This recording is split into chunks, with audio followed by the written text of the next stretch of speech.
IPL इतिहास रे आउ एक नुआ अध्याय रियान पराग छक्का बृष्टि रे लेखाहेला नुआ रेकर्ड।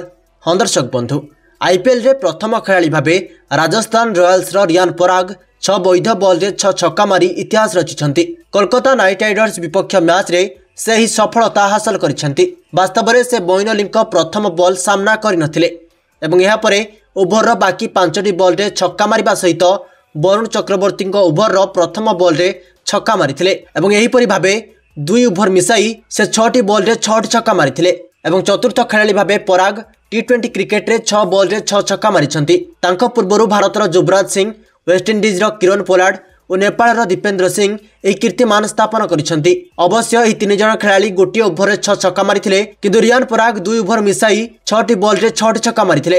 एथिसह से आईपीएल रे गोटे ओभर रे 5 छक्का मारिथिबा खेलाड़ी तालिका रे शामिल होइछंती। तांको पूर्वरु 2011 मसिया रे राहुल शर्मा को ओभर रे क्रिस गेल, एस स्कॉटलैंड को ओभर रे राहुल तिवतिया, हर्षल पटेल को ओभर रे रविंद्र जडेजा एवं यश दयाल को ओभर रे रिंकू सिंह एवं चलित संस्करण रे मोइन अली को ओभर रे पराग 5टी छक्का मारिछंती। तबे दर्शक बंधु, आपण माने एहा उपरे कोन कहिबे गोटे कमेंट करी आपण मानकर मतामत दियंतु।